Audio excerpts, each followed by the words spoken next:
Jungle.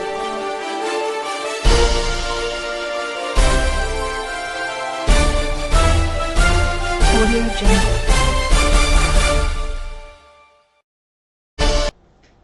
On the national news this hour and the major headlines. First, Buhari borrows to avoid imposing heavy taxes on Nigerians. Fashola. Bauchi government dissolves cabinet ahead inauguration of second term. Police order tight security in Eagle Square and states. Oshun Amotekun naps 2 for thefts, burglary. And on sport, Flying Eagles around Buenos Aires ahead Brazil clash.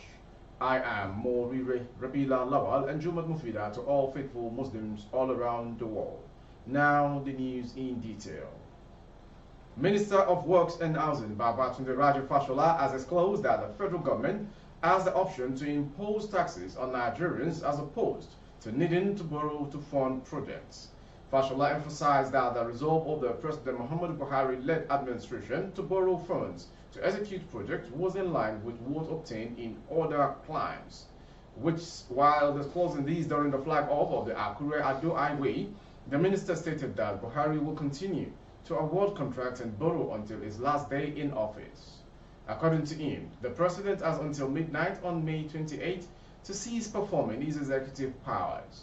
Fashola claimed that the 90 billion naira project will be funded by the NNPC through the federal government tax credit policy. He added that the infrastructure development can only be realized through borrowing or taxation. The minister revealed that a misinformation had been spread out about him over the delay of the project, which had previously been granted to Dantata and Sao Construction firm. Fashola maintained that the project will be completed in 24 months, adding that the project has been awarded to Sam Chase Nigeria Limited and Kopek Construction Company. It is a juvenile conversation. They forgot, among other things, that the term of his administration ends at midnight on May 28. This road really represents the paradox about governance, about roads, and about public debts. This is a real story. The work looks easy from the outside, but one decision leads to other consequences. But we have now given your contractors who have worked with you, he said. Moving to the next story.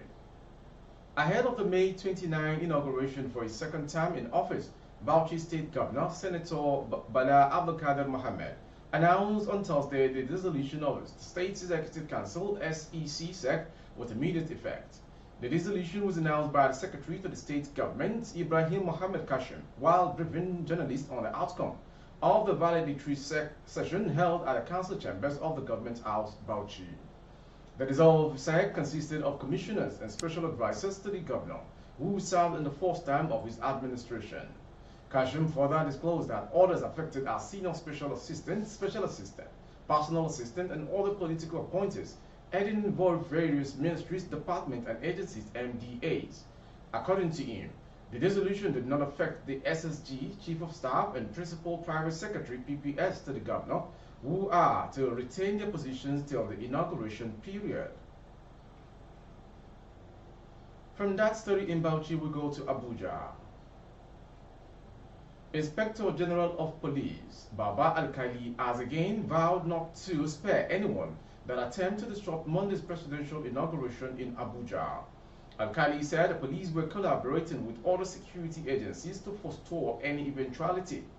He said in a statement yesterday by the Force Public Relations Officer Olumuyiwa Adejobi that security had been beefed up throughout the country. The police boss added, "We have formed specific plans for the inauguration ceremony as contained in the operation order, which will provide enhanced protection while allowing invited guests, well-meaning Nigerians, and the international community to witness the event." Serviceable helicopters and highly efficient drones for aerial surveillance in Abuja and its environs are to be deployed. All NPF serviceable water cannons and armored personnel carriers will as well be deployed to man strategic places around the capital city. Police and other security operatives will be located along route to and from the inauguration grounds. During the event, we will be taking rigorous safety measurements on the persons entering the venue. which include screening and searches and take charge of traffic control in collaboration with the Protocol Subcommittee of the Transmission and Transition Committee to have seamless traffic flow. Alkali advised that Nigerians need to not panic due to the fireworks that would be on display during the ceremony.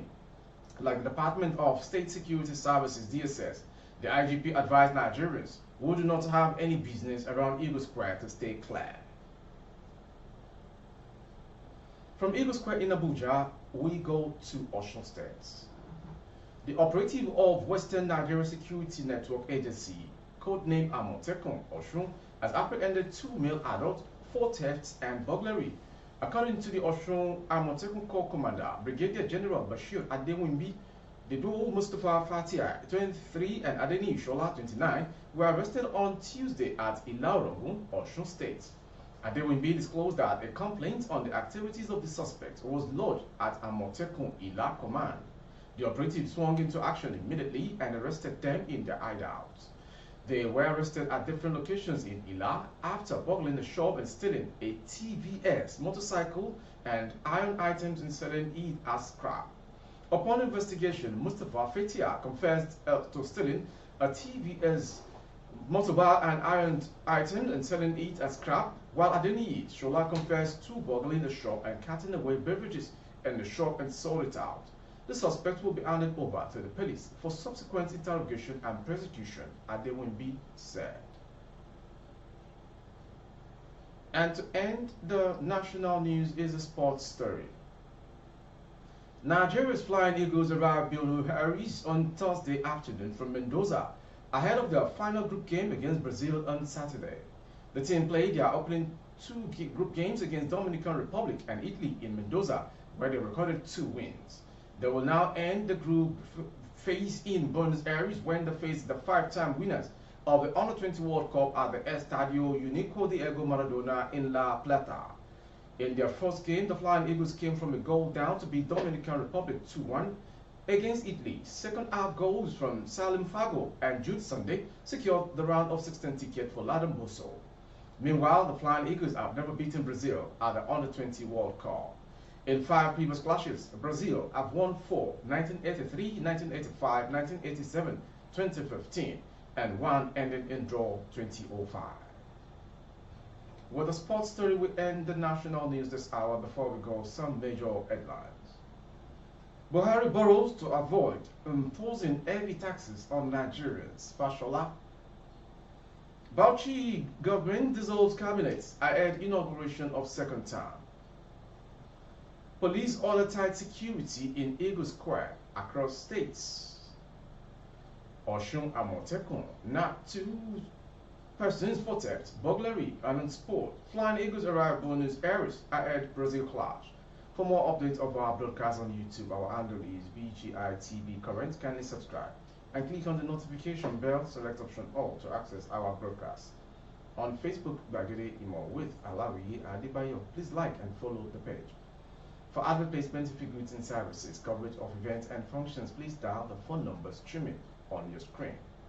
Thank you for watching. I am Morire Rabila Lawal. Jumat Mufida to all faithful Muslims all around the world. Audio Jungle.